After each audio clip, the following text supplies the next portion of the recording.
Hello बच्चों, आज हम क्लास 10th 8.1 का फिफ्थ क्वेश्चन करेंगे।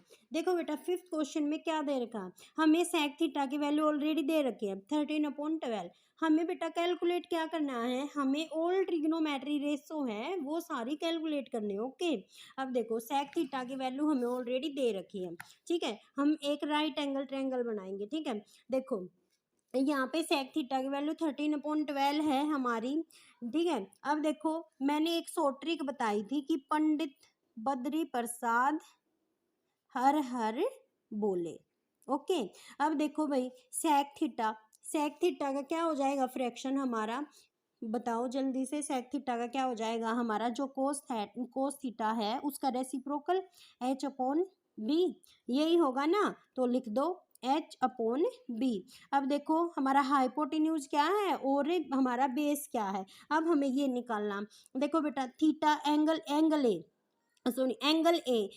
ए के बिल्कुल जस्ट सामने वाली साइड ये हमारी परपेंडिकुलर होती है और ये हमारी बेस होती है। इस बात का तो आप लोगों को पता होगा, जो कि मैंने पिछली वीडियो में बिल्कुल क्लियरली करवा दिया था। ओके, अब देखो बेटा, जो अपना हाइपोटेन्यूज है वो और ये है हमारा हाइपोटेन्यूज। ठीक है, हमारा हाइपोटेन्यूज इसमें बिल्कुल अलग पता चल रहा है 13, एंड बेस हमारा क्या हो जाएगा, बेस हो जाएगा हमारा 12।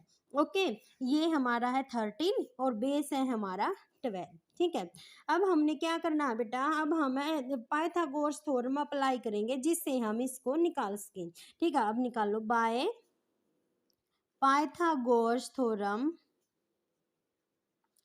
ठीक है, अब देखो क्या हो जाएगा, A C square is equal to other sides A B square plus में बी सी स्क्वायर।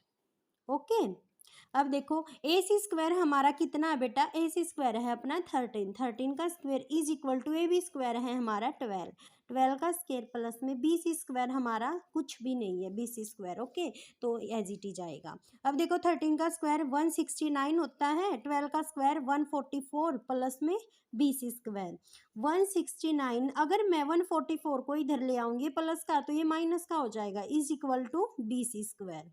ओके, अब देखो 169 में से 144 माइनस करोगे तो क्या आ जाएगा, हमारा आ जाएगा 925 बी सी स्क्वायर। अब देखो ओनली मैंने क्या निकालना, मैंने तो बेटा बी सी की वैल्यू निकालनी है। ठीक है, ये है हमारी बी सी स्क्वायर, तो मैं इस स्क्वायर को हटाने के लिए रूट लगा दूंगी दोनों sides. Okay, is equal to root b C square, root से स्क्वायर कैंसिल आउट, ये हमारा रूट 25 है तो इसके पेयर कर दो, तो इस मतलब करोगे तुम्हें पता है इसका क्या आ जाएगा 5।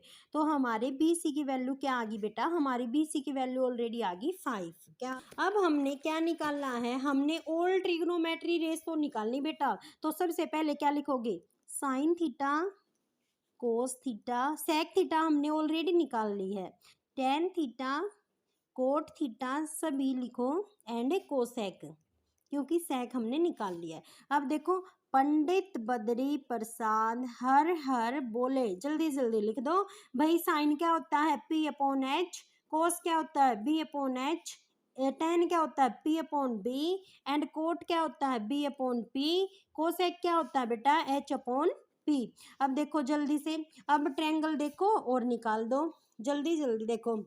परपेंडिकुलर हमने अभी निकाला, कितना निकाला है 5 है, तो परपेंडिकुलर 5 है, हाइपोटेन्यूज 13 लिख दो जल्दी जल्दी से। कोस थीटा बेटा, कोस थीटा हमारा बेस कितना है, बेस है हमारा 12 और हाइपोटेन्यूज हमारा 13। परपेंडिकुलर कितना 5, बेस है हमारा 12, बेस कितना 12, परपेंडिकुलर है हमारा 5, हाइपोटेन्यूज 13 और परपेंडिकुलर 5। हमने ये फिफ्थ क्वेश्चन में सारी ट्रिग्नोमेट्री रेशो निकाल के दिखा दी है ना, बिल्कुल इजी। कर लोगे या नहीं बेटा, इसमें कुछ नहीं है, सबसे पहले सेक थीटा की वैल्यू निकाल लो। ठीक है, और एक बात याद रखना, जो अपना एंगल है, एंगल के बिल्कुल सामने वाली साइड हमारी परपेंडिकुलर और साइड वाली बेस होगी। आई बात समझ में, ये मतलब कि एंगल के साथ चेंज होगा। अगर हमें एंगल बी दे दिया तो एंगल के बी बिल्कुल सामने वाली साइड। ठीक है, कई बच्चे गलती कर लेते हैं, पर ये चीज तुम्हें याद रखनी पड़ेगी।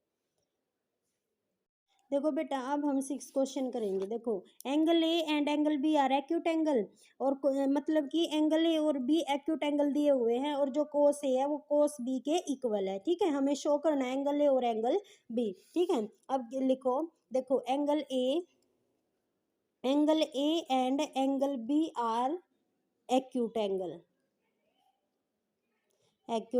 एंगल्स। ठीक है, और इसमें क्या बोला है, कोस ए कोस बी के इक्वल है। क्या है, cos A is equal to cos B के इक्वल प्रूव करना है। देखो अब कैसे करोगे, शॉर्ट ट्रिक पता है ना, पंडित बद्री प्रसाद हर हर बोले। तो हमारा जो कोस है उसका फ्रैक्शन क्या होता है, सेकंड वाला। तो लिख दो क्या होता है इसका, बेस अपॉन हाइपोटेन्यूज। बेटा कोस ए, जब हम कोस एंगल ए निकालेंगे, देखो एंगल ए के बिल्कुल जिस सामने वाली साइड हमारी क्या होती है, परपेंडिकुलर होती है ना। तो अब क्या करेंगे, और बेस हमारी ये होती है, तो कोस में बेस हमारा क्या हुआ, ये होगा। तो लिखो जल्दी से ए सी अपॉन में, तो हाइपोटेन्यूज हमारी ये होगी ए सी अपॉन में a b is equal to, देखो बेटा कोस बी है, ये वाला कोस बी, एंगल ए ले लिया, सॉरी एंगल बी लिया हमने, एंगल बी के बिल्कुल जिस सामने वाली परपेंडिकुलर होगी ये बिल्कुल लगी हुई हमारी बेस होगी, हाइपोटेन्यूज ये होगा। तो बेस कौन सी होगी बेटा, बी सी अपॉन में ए बी। तो ए बी से ए बी कैंसिल आउट, तो क्या आ गया हमारा ए सी अब is equal to b c, हमारा ये आ गया। आई बात समझ में, इतना कर लोगे या नहीं कर लोगे।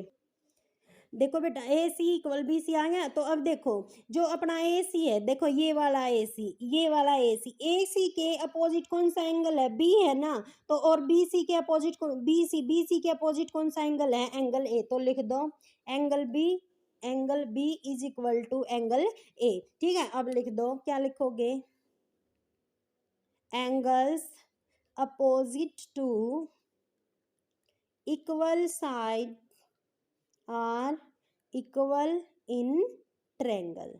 आई बात समझ में। सिर्फ इस क्वेश्चन में क्या रखना बेटा, देखो हमें ये बात मैं बार बार बता रही हूँ, जैसे कि हमने कोस, मान लो मैं एंगल सी ले लिया, मैंने एंगल सी निकालना है, मतलब ये राइट एंगल नहीं, मतलब एंगल सी ये है, मान लो एंगल सी निकालेंगे तो कैसे निकालेंगे, एंगल सी के जो सामने वाला तो होगा परपेंडिकुलर, और साथ वाला होगा हमारा बेस।